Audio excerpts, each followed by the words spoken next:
Okay, we should be recording. This is Jeff from Trauma Type, and this is Amy, and this is my first, I guess, official typing. I've done a lot of unofficial ones. I am doing a coaching service and typing service if you're interested. We are probably going to put this up live. Just kind of give a experience of how I type. She was a previous guest. I'll link her podcast down in the description below. She talked about her history of trauma and psychedelic and other various methodologies of use. All right. So you said you're an INTJ. Why are you questioning INTJ? Probably because I compare myself to other people that are typed INTJ, and I wonder sometimes. Sometimes I smile, and INTJs aren't supposed to smile. I'm Well, kidding. you're kidding. Okay. Yeah, I'm being a smart aleck. Okay. There's some people who have that line of thinking, and it's a little scary. Uh, Definitely.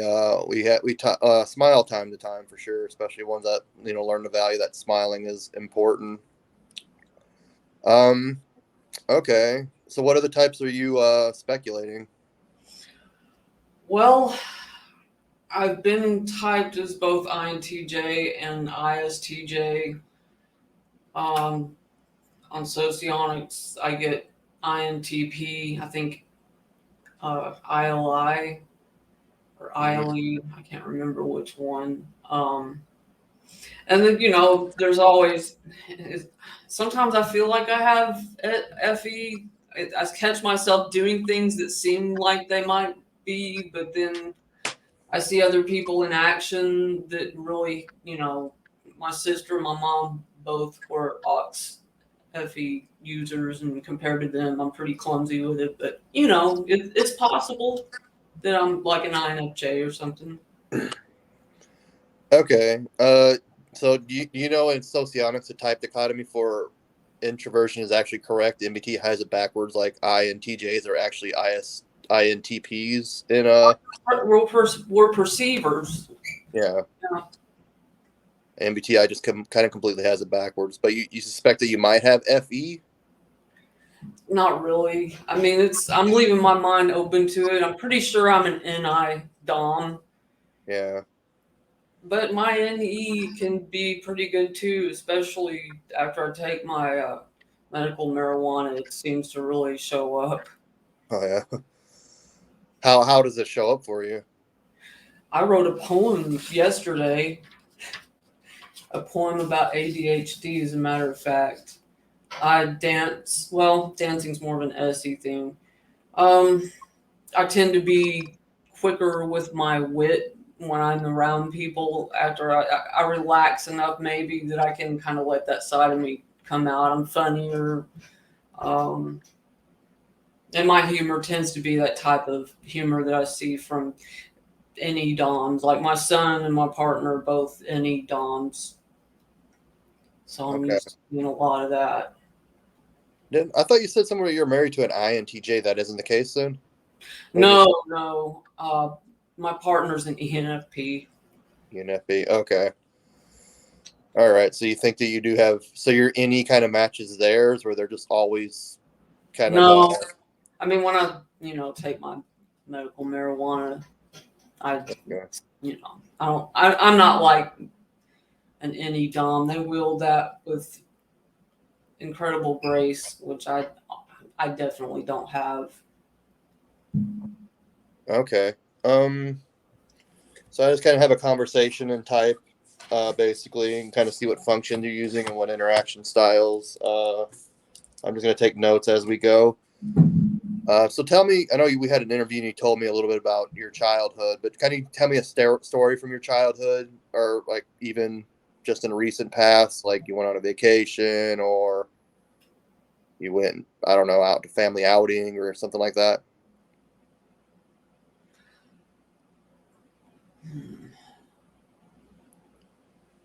Like in the third grade, I would go. Well, I did this all throughout elementary school. I go out in the field and collect insects. And in the third grade, I collected a box full of flying insects and brought them back into the classroom and opened the lid and let them all go just to see what would happen. Okay. What happened? I got in trouble. I got in trouble a lot. And what was the reason you got in trouble? Were you just not thinking things through? Was it just because I know you had a rough religious upbringing that was real strict? I did have a lot of impulsivity. I'm pretty sure. I mean, I've got severe ADHD, Okay. and it showed up a lot when I was a kid. So I would, have these impulsive ideas sometimes and act out. I was bored a lot. That's usually when I got up to things, and a lot of times I did things like that just to see what would happen, to see the reactions of people, and you know, and alleviate the boredom. So you just get bored easy. And like, how'd you do in school? Like, what kind of grades did you get? Did you struggle? I got really good grades in math. That was probably my best subject. I had decent grades in language, English, and science. They weren't like my math grades, but um, sometimes I would get bored though, like certain types of classes, and I wouldn't do any of my homework. And if I couldn't do my homework, I didn't take it home and do it there either. I just didn't do it. So I tried to finish it all in class while the teacher was talking, which I got in trouble doing a lot. I just didn't really learn from the teacher. They gave us a book, and I learned it from the book, and I didn't need the teacher. Okay. So what made math easier than the other subjects? You'd say just interest or what? Yeah, I like math. How did you do math? Did you do it in your head or did you need to write it out? A lot of it in my head. A lot of it's in your head. Okay. Yeah, teachers were always telling me to show my work, and I hated that because I skipped steps that they wanted to see, and I didn't always know how to do it the way that they were trying to teach us to do. I did it in other faster ways for me.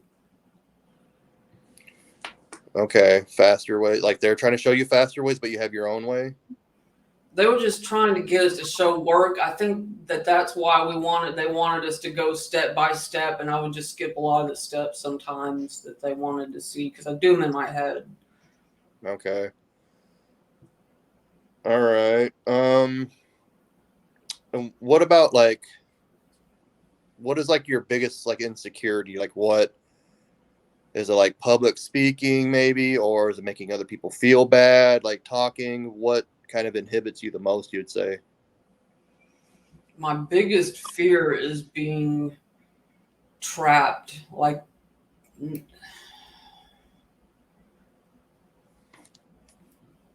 a lack of freedom. I guess that's one of my biggest fear. Being forced to be somewhere, do something that could have to do with the PTSD though, because I was locked up for 2 years as a teenager.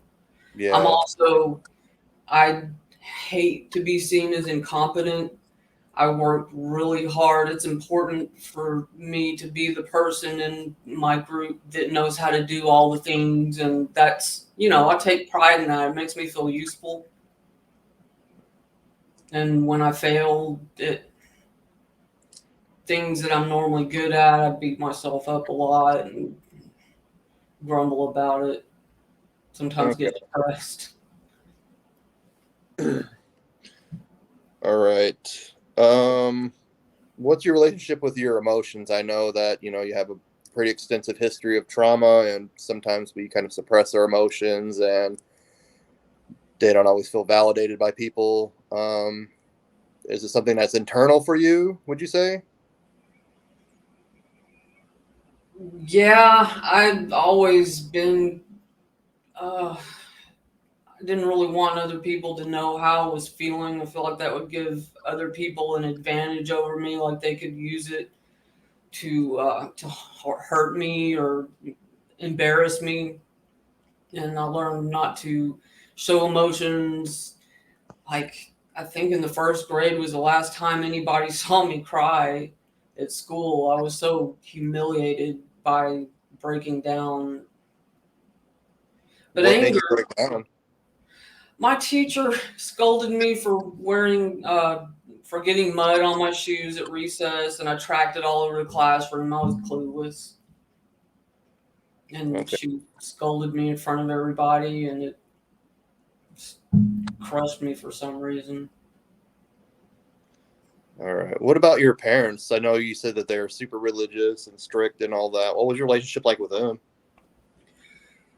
My mom, pretty sure she was an ISFJ, and I had a lot of respect for her, but she wanted me to be a certain way, and she wanted me to be girly, and I wasn't girly. She like bought me Barbies and made clothes for the Barbies, and I took the clothes one time and I caught some toads and I put the clothes on the Okay. toads.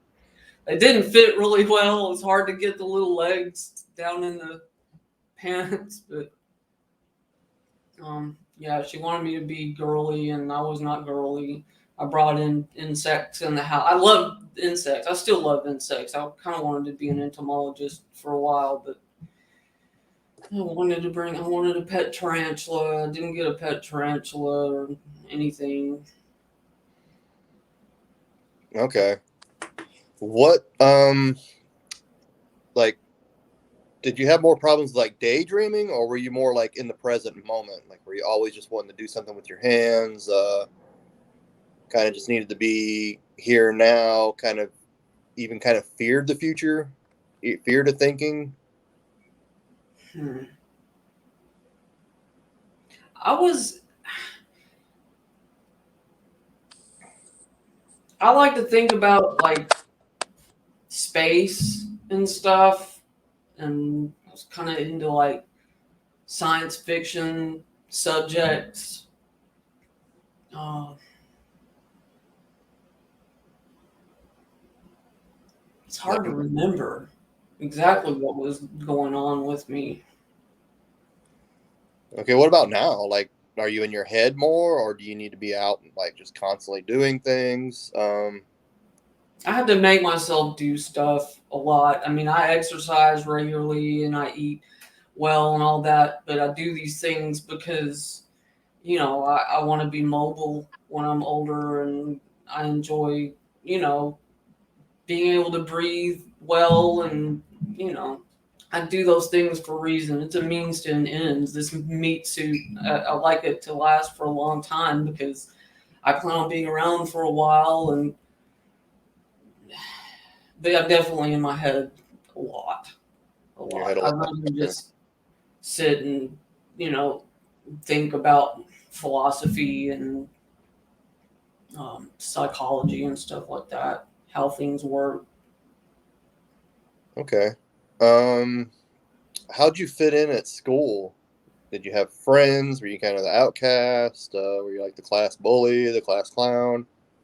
I was definitely an outcast. I didn't have a lot of friends. I got made fun of for being weird because it was, I like the insects again. I like to play with bugs, and I guess they thought that a lot of kids thought that was weird for a girl. Even the boys thought I was weird like that. I just didn't didn't really connect with people. I tried. I mean, I wanted to fit in, and I guess I tried up until maybe junior high, and then I was like, screw this. I'm just gonna do what I want to do, and I mean, it doesn't make a difference anyway, so I might as well do what I want as Yeah. far as like socially. Okay. I remember we talked about substance abuse, and you said you started substances pretty young. What's the reason you started? You'd say. Curiosity was a huge reason, but also there was some peer pressure. Peer pressure. Yeah. What age did it happen again? I think you said like 12 or 14. You started fairly young. 14. Yeah, 14. Okay, and you're hanging out with adults at this time, or was it other kids?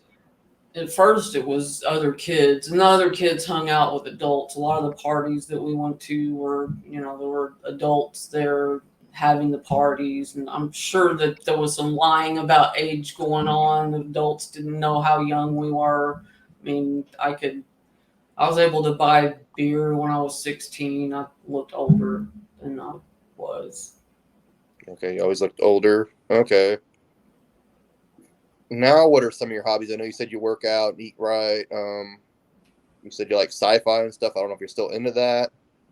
Yeah, that's mostly what I like to watch. Is I like Star Trek, and just finished watching The Mandalorian and the Book of Boba Fett. Both of those are awesome. I think I might have liked the Book of Boba Fett even more than I like The Mandalorian. That whole character progression was pretty neat. I like anime. I watch a ton of anime. Okay. And I think you said you had siblings. I might be wrong. You said, do you have siblings? I have one sister. Do you know her type? Do you remember? Or can you figure? She types as an INFJ, and I'm fairly certain that's what she is. She definitely she's and I. Well, now that I think about it, she does have a lot of SI tendencies, but it's hard to say because there's some mental illness in there, and it makes things a little gray sometimes. But yeah, she definitely got FE. She's, you know, always trying to get me to behave a certain way, and she really doesn't. I just always get this sense of condescending type thing when it comes to I try to deal with my problems in a rational way, and she thinks I should talk about it. She likes to talk of it. Oh man, she was always, as soon as she says we need to get together and talk about something, I was like, no, because we're like oil and water sometimes. I find it very frustrating because I don't show my affection the same way that she does. I like to fix things for people, their computers, their cars, their financial issues. I don't give them money. I just say, hey, here's how you do a budget, and this is what you're spending, and just little things like that. That's how I show my love, and I'm very, I feel the love, and I tell people, hey, that's how I show my love. It's not the same as how she does, though. She's very comforting and compassionate, and that's very nice. I appreciate that. The members of my family need that. I just can't provide that like she does. I know a lot of people say that in INTJs and INFJs, they kind of just get one another. I haven't had that experience, so you don't say like you and your sister are pretty much different wavelengths. Like you don't get each other really. She just wants you to conform to her ways. Yeah, a lot of the times she talks down to me, like she thinks that how I do things is inferior to the way that she does them, and it's just frustrating that to be perceived that way. Like I don't know what I'm doing. Like what I have to offer is just less than what she had. She also has some other issues. It's not just our relationship. There's just things going on that I don't want to go into detail about because that's her private stuff. Yeah. And is she still religious? How does she feel about that strict religious upbringing you guys had? She is spiritual, a Okay. lot more spiritual than I am. Although I'm kind of dabbling in that the last year or so, just trying to get back to being um, more, what's the word, open-minded, I guess, to things that woo. Yeah. For a while I went through a phase where I was just like a very staunch atheist, and if it can't be proven and seen, blah blah blah, which I was just angry a lot.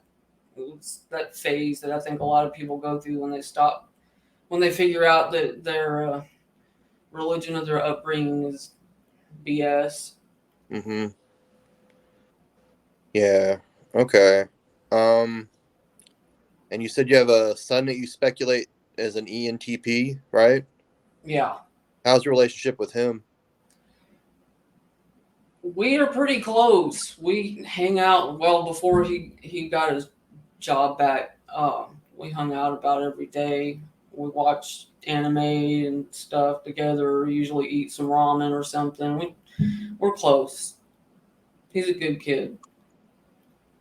Okay, you said you just watch anime and kind of eat together. Do you guys do anything else? What are your conversations like? We get kind of out there sometimes. And we share a lot of the same viewpoints,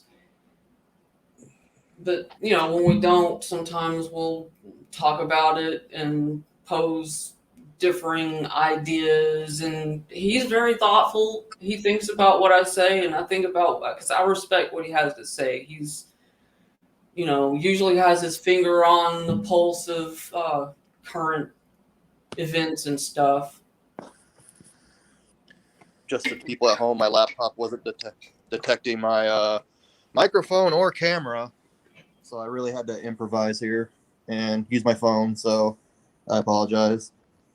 All right, you said that you suspect that you might have ADHD besides impulsivity. What other reasons do you think you might have ADHD?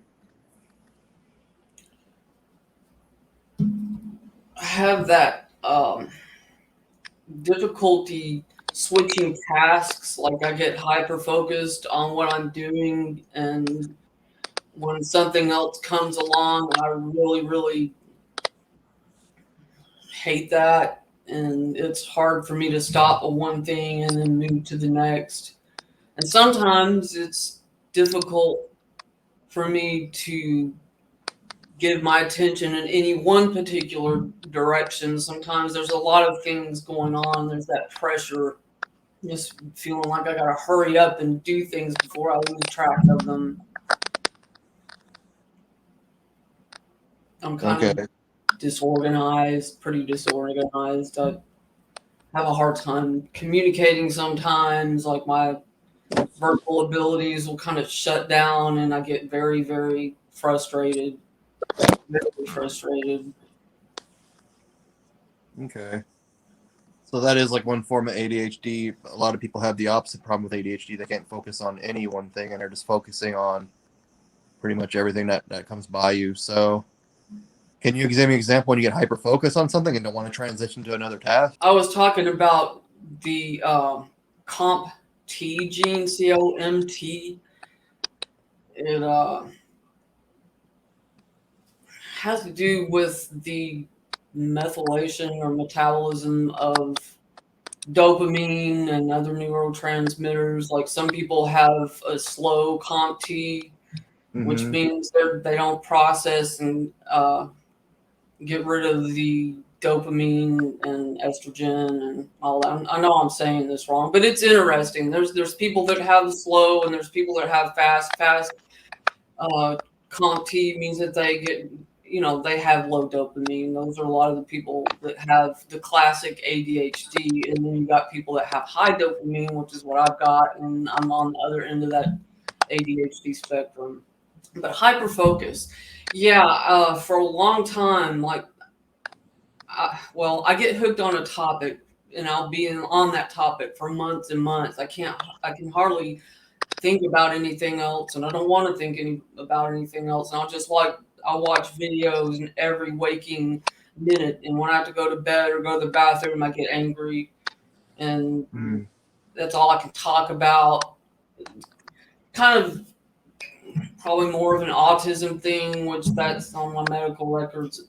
I have suspected autism, so that might be part of that. It's all neurodivergence, a lot of overlap in those two, ADHD and autism. Yeah, a lot of people suspect they're one and the same, and a lot of people think they're different. I know earlier you said that you might be hard to type because you're trying to exercise your other cognitive functions, and you've been seeing a lot of growth. Can you give me an example of that? Probably the best example is FI, since I live with an FI user, ENFP. It's a lot easier for me to kind of pinpoint that part in myself, and I've been working on being more authentic and finding those hidden parts of myself that I kind of didn't value that much as I was growing up, and found that there's kind of a hidden gem there, and I've always used it. I'm just realizing how I've used it and kind of hunkering down and improving and honing those qualities like strength of will. A lot of the times when my resources are pretty much used up and I'm ready to give up on something, if it's something that I'm committed to, then the FI kind of kicks in. It's almost like a moral issue. I can't give up on something when I've committed to a certain level. Okay, so you just feel like obligated to kind of finish things. If I promise myself that I am going to, yeah, it's like I have to prove a point. I gotta prove to myself that I'm capable of doing that, and also like to say I like to do what I tell people I'm going to do, and just pull on that willpower for my FI. Okay. What about, have you ever tried exercising something like FE or SI? Yeah, I mean, I think I try to most of the time when I'm, talking to people, and um, I try to think about how people feel, which the best way for me to do that is by putting myself in their shoes, and especially helps when I've been through a certain thing. I can feel empathy. I can feel a lot of empathy, but I don't like feel their feelings when I see somebody and they're feeling a certain way. I don't take on that emotion. I have to like put myself in their shoes first. So I'm not really sure how to train myself to do that. It's like I'm lacking the antenna or something, or the decryption software. Okay, and you said that you might have been like an ISTJ sometimes. How would you say that you use SI? I mean, they're high SI users. Well, I do like order. And see, that could be like another thing to do with, neurodivergence or PTSD. I like to know what to expect in a situation. I don't like to be surprised, or, I like to know what's going to happen so I can go in with a plan. Okay. And you said when you get high on your marijuana, your medical marijuana, and you kind of think you're in ego, can you give me an example of like how your NE works while high, or how you perceive that? Like I get kind of goofy and silly, and I can be funnier in a way that I'm not normally funny. Like I can act, kind of make voices and just. So you're still in contact with this ex that tested as an INTJ with the automotive shop? Yeah, he works on my vehicles, and Okay. I'll like trade to work on his laptop, and I'll watch his dog when he goes out of town. I mean, we're still civil. We don't like hate each other. I mean, I would consider him a friend, or we, we consider each other useful. Just and that's okay. We're not like best buddies. We don't talk about how we feel or anything. We just do things for each other, and we know that we have somebody that's competent, that's handling our stuff, and that's a great arrangement. Cool. That's good that your husband allows you to have friendships and stuff like that outside of your relationship with other men, right? Yeah, he's not bothered at all. How do you guys get along? You guys get along pretty well then? Man, it's been such an excellent, easy relationship. Like it's just been totally effortless. Yeah. He's he's a lot more feminine than I am, and he handles the more social things. He sits there and looks pretty, and I handle all the the machines and I fix a lot of stuff. Okay. Finances, I'll handle money issues, and we both like it that way. There's no like insecurity or anything, no struggles. We're like, okay, there's your strength, and here's my strength, and it just happens. Everything just happens so easily. Cool. Okay. That's good. Does he get along good with your son and everything? Oh yeah, they're good friends, and we all Your hang son, out. your son is your only kid, or do you have others? He's just my one. And are you still in contact with his father or no? Oh, his father is he has traumatic brain injury, and he's got some really bad issues. He's uh compulsive liar, and I don't like to talk bad about him. He's just got some severe issues, always has, and I moved to where I live now from Texas to make sure that he didn't have contact with my son because he's not a healthy influence, unfortunately. I hate that. Yeah. And I used a friend on Facebook. I'm kind to him. I'm not ugly or anything, but definitely don't want to have a lot to do with him. Yeah, I get it. I'm sorry that you're in that situation with him. All right. So like, what are your like future goals? What do you want to do now? Trying to decide whether or not I want to get into art. There's two ways I want to go. I want to get into creative endeavors, which are decent at painting, and I'm going to learn how to sew. I'm thinking about, making certain kind of clothes and items. Or I've been hanging out more in the woo-woo community here in where I live, and joined a few groups, and I've been socializing a lot, and I'm thinking about maybe getting into, I don't know, maybe coaching or something. That's gonna be a slow process though, so I may do the art stuff in the meantime and build that up while I'm also doing this. I'm gonna socialize regardless. I'm working hard on that, and it's just been so fruitful. Yeah. What struggles have you had? Like the social anxiety is a big one. I used to not leave the house for weeks, and just a meeting online would have made me terrified, and I didn't talk on the phone, didn't have friends. It was just too hard to imagine interacting with people and having those expectations of somebody might want to talk to me if I'm friends with them. So I just avoid, well, you know how that is, I'm sure.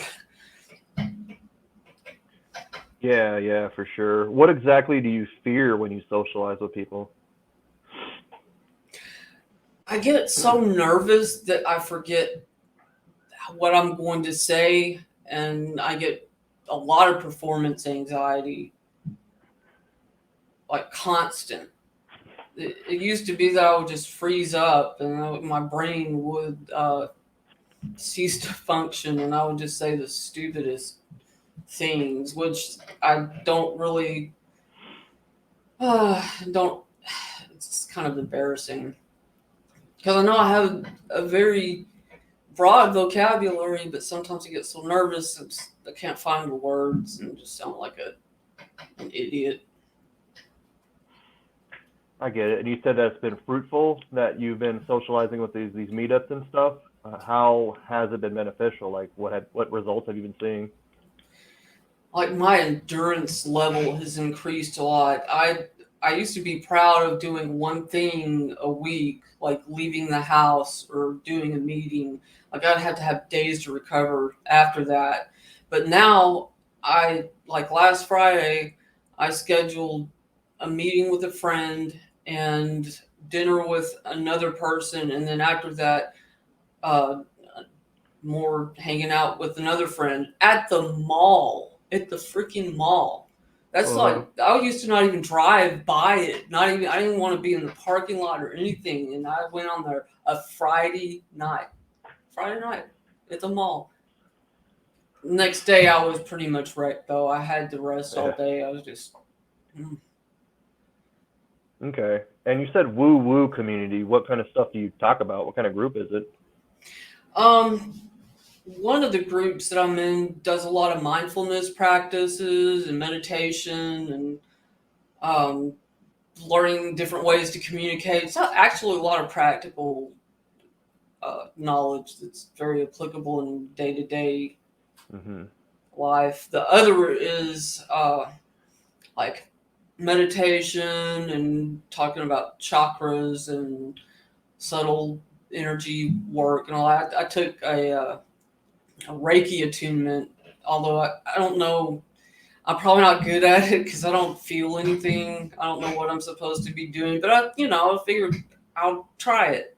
Be open minded to it, and Mm-hmm. maybe something will happen. But I don't think it's my gift.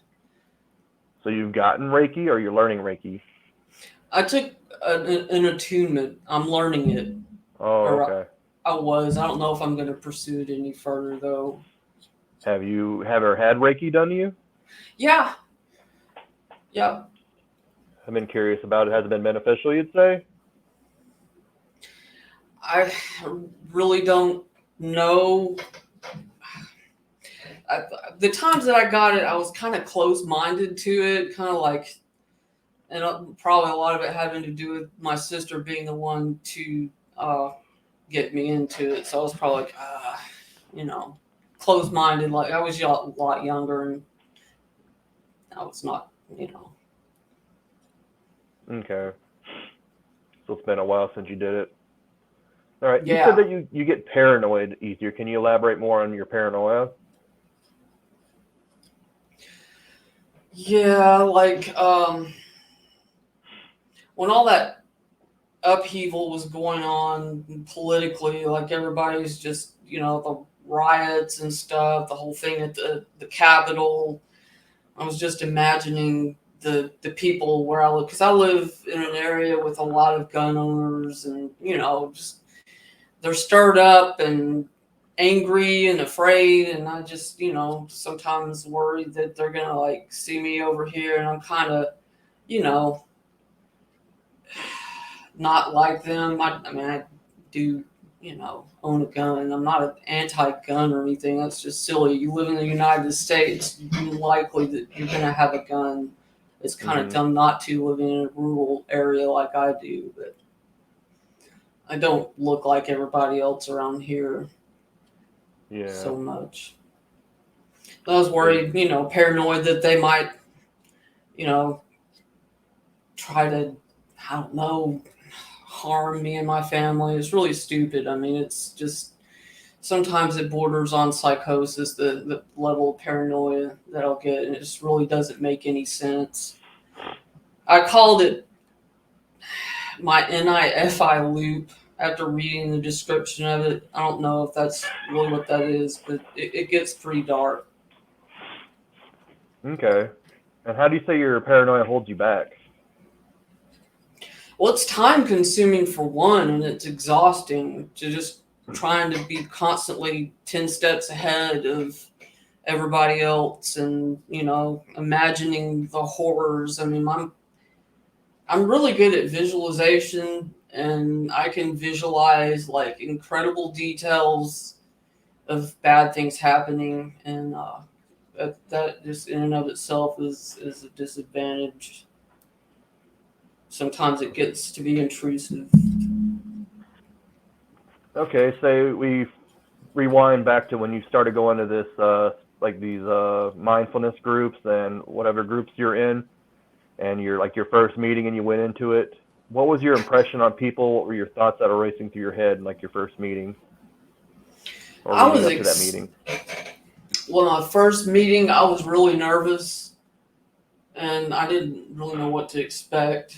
I knew that the people that were in it were people that some of them seemed like ones that I knew from the Universal Unitarian place that I used to go to. So I knew they're not going to be, they're not going to reject me or anything for being weird. And Okay. But I went in there with the mindset of I'm just going to be myself no matter how ridiculous I look or how much I stumble over my own words. I just came in there and outright told them I'm here because I have social anxiety and this is what I'm going to do to work on it. Is come to these meetings, and that was my starting point in the mindfulness meetings. And yeah, it's my people. It's just all of them are a bunch of intuitives and introverts, except for one. I think one guy is an ENFP, but it's just such a relief, really, to find a group of people that get me and that I can talk to about things that I can't talk to with a lot of people around here. There's just a lot of SJ culture in this area. It's A lot of what celebrated. culture? SJ. Oh, yeah. That's the Western culture for you for sure. You said you lived in a rural area and you're able to find areas or groups like this? It's online. It's a Zoom meeting. Oh, okay. But yeah, I mean, the people used to meet locally until COVID. So there's a few, and I did go hang out at one of the person's house, and we had like a cool activity that we did, and there's lots of food and stuff, and there's just people in the same room, a group of them, which is really something that I would not even consider doing before. And I was actually comfortable and laughing and joking. And Yeah, okay. All right, you said that you're like kind of trying to individuate your cognitive functions. How's like been trying to embrace your SI? well, I can't really like improve my memory, which supposedly SI users have really good memories. Mm-hmm. Mine is not that great. Um, but being organized is something I've been trying to work on. Like I have 3 different calendars because I need 3 different calendars to keep up with things.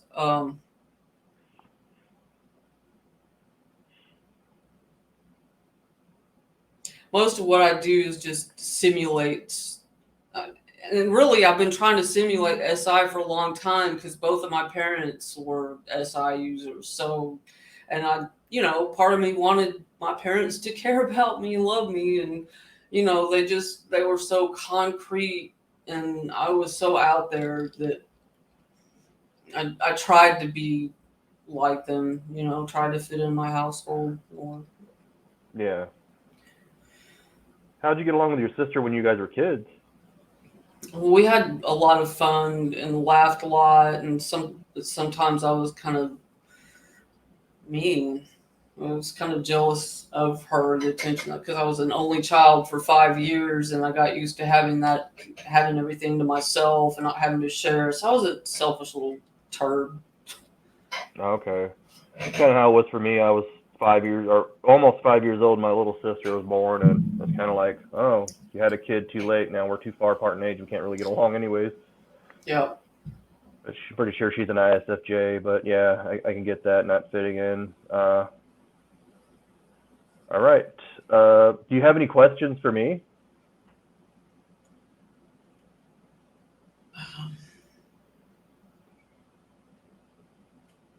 Not that I can think of. Okay. Well, just listening to you talk, I'm quite certain that you're an INTJ. I mean, it sounds like you have SE inferior, kind of fear of public speaking, fear of, performance anxiety, kind of like you're concerned about, like you said, your looks looking weird, sounding weird, acting weird. That sounds very SI inferior. I know you're speculating any inferior, but any inferior is being more afraid of change, being more afraid of the future, and wanting to keep things the same as it is. I'm not sure where this Henry guy or whatever his name is, Harry, is seeing that you might be an SI Dom. I don't see it at all. I think if you're an SI Dom, like an ISTJ, you would have fit in well with your parents. You would have been more Yeah, accepting, like, like, oh, okay, this is just the way things are, and you I really wouldn't love have questioned that. change. I mean, I'm Love always change. constantly trying to evolve who I am my whole life, and that's one of the reasons I took psychedelics was to explore my mind, just break the mold, constantly trying to change the chemistry in my mind and break habits. And I I welcome change. So yeah, that whole SI Dom thing just doesn't seem to fit. No, I agree. I don't see it at all. I'm not sure where. Like, it's weird how he integrates the shadow functions with a possible type. I mean, if you're using the other types, like an example I give where INTJs that use their TI and their SI more, that just sounds like a mistyped INTP to me, or maybe like an INFJ or something like that. It just doesn't really make sense at all. And I know you said that you're rigid and you don't like your schedule being interrupted and things like that. I think that could be definitely like an NI thing, because you just want to plan things in your head. You want it to go the way you want, and when there's life happens, basically, it gets a little upsetting. Yeah, it's aggravating. I just want to finish what I'm trying to do and trying to, reach a conclusion on. And when things interrupt it, it's just I have to start over again. It makes me want to scream. And I And think how the NE plays. I'm sorry. Go ahead. I was gonna say, and I do scream sometimes. Go in the other room, just Yeah. And I think where you think on any inferior, it sounds more like any opposing personality, or aka any nemesis, as like CSJ and some other people go by. Like I said, like any inferior is more about the future and not wanting change and keeping things the same, and sort of like that. Any opposing personality is kind of like you're suspicious of other people. Like you say, like you're afraid that somebody's going to come in and kind of, with your guns and take your guys' resources and stuff, like post-apocalyptic thinking, or borderlines of psychosis. And you kind of have like ill intentions with people, and that is definitely a trauma response too. But I definitely have the same feelings. Like I could just sit there and lay at night and keep me up at night, like thinking of all the horrible things that can happen to my son or can happen to me. And it kind of goes against your NI and your goals, and like that INTJs have to learn that you have to trust and integrate with people. There's just no other way around it. Humans are a communal society, and while INTJs are the outliers, we do need relationships and some sort of community to a degree, a lot lesser degree, but it definitely sounds like any opposing personality rather than any inferior. And going to the interaction styles, you're definitely introverted. You always stay on subject. I mean, that wasn't, you weren't speculating that you're an extrovert at all. You're very intuitive. It seems like you're very abstract. You're thinking about possibilities, like exploring psychedelics, and you went into a mindfulness group and stuff like that, and considering doing Reiki rather than like an ISTJ, they would, find like a church group or something, and they do more concrete professions, like maybe like politics, or they're the stereotypical archetypal bean counters, accountants and stuff like that. I've done accounting, and I'm good at it, but I don't like it. It's boring. It Yeah, doesn't just give me a boring and chance to. rigid. Yeah, It's real detail focused. SI is real detail focused. And it just kind of sounds like you just want the possibilities, you just want the end goal rather than kind of filling it in as you go. That's kind of how it is. Like we see 10 years down the future, then kind of pave our way down there. yeah. Everything I do, I think about the outcome many years to come. I don't do a thing, especially big things, without considering where how's it going to be when I'm 60? How's it going to affect me then? Mm-hmm. And. And that you get along with your ENFP husband, your ENTP son, that, ISTJs, that's just not their type of people. They're going to be more inclined to hang out with sensors. Intuitives, I think, are more inclined to hang out with intuitives. Just have better relationships, kind of on more the same wavelength. Yeah, better connection. Yeah. I've gotten connected with ISTJs in certain ways. Like I had an ISTJ boss, and we both kind of seemed like, oh, I don't have to be super fake and superficial around this person. I can kind of just be myself, and I think we had a good relationship in that way. But we're not going to sit there and get a deep theoretical conversation. They got your back, though. They're loyal. I mean, you can count on an ISTJ. I love ISTJs. I think they're great, and I appreciate them. Yeah, having a deep conversation. It's not. I don't expect that. I think there's, different, all types for all different purposes, and, we have the types, the intuitive types to have those conversations with, and ISTJs have their own role. But yeah, I'm almost 100% certain that you're an INTJ. I don't see ISTJ really at all. There's a lot of overlap and a lot of similarities, but the differences are where you got to look, and you're definitely more INTJ. Cool.